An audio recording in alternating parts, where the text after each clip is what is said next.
Tasha was not the kind of woman who bent for anyone. Not her husband, not society, certainly not a mother-in-law. Her mouth was a weapon forged from hot pepper and ginger, sharp and unforgettable. In her neighborhood, people used to say, "That woman, don't joke with her. She may look gentle, but her fire burns deep."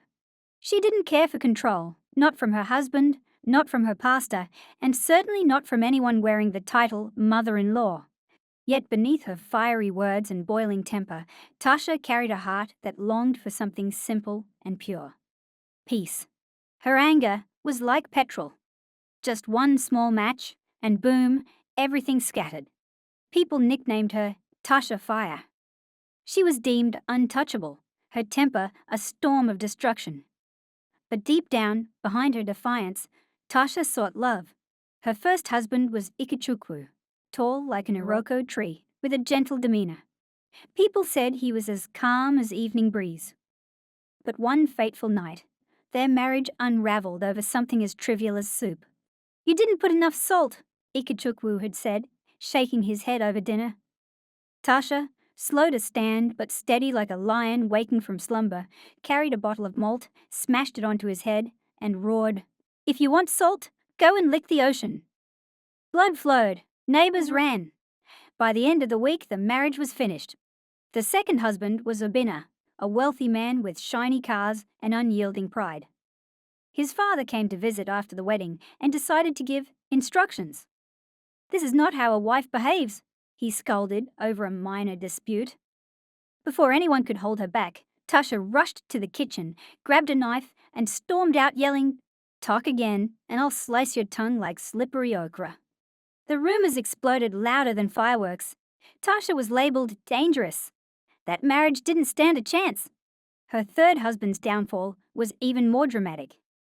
One night, she caught him texting his ex, sweetness dripping in his messages. She stayed quiet, pretending it didn't matter. But when he fell asleep, she poured kerosene in the sitting room, fetched a matchstick, and let the house eat flames. By morning, only ashes and smoke remained. Standing outside, she declared, "If fire can't burn nonsense, then let me become smoke myself."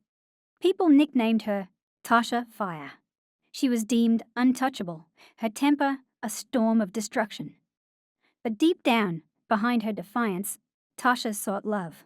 Someone who could hold her hand when life felt heavy, who could hug her tight when her heart whispered sadness. Her strength became her shield, because she knew love had the power to hurt even deeper than any slap or flame. Far away in another town lived Tochukwu. Handsome man, kind eyes, beard glistening like fresh cocoa yam. 34 years old with all the qualities people drool over. Money, cars, a big house, but no wife. His neighbors teased him every Sunday. "When will we come to eat rice, Mr. Tochukwu?"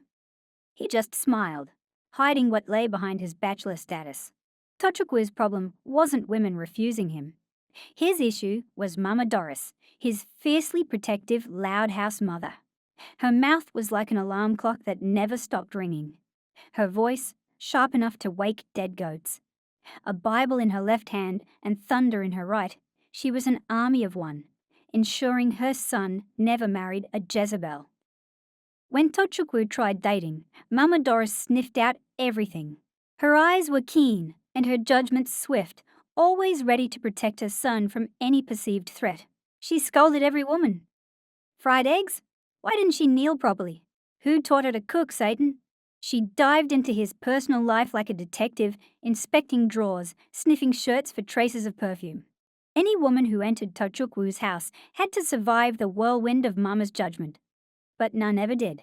Amaka was his first wife. Soft-spoken, kind eyes, gentle heart. She quit her job to help Tochukwu grow his business and home. She cared deeply, left no space for complaints. But she couldn't satisfy Mama Doris, who sneered at her every action. "Lazy, jobless. She came here hoping pregnancy will trap my son." Then Mama Doris lied.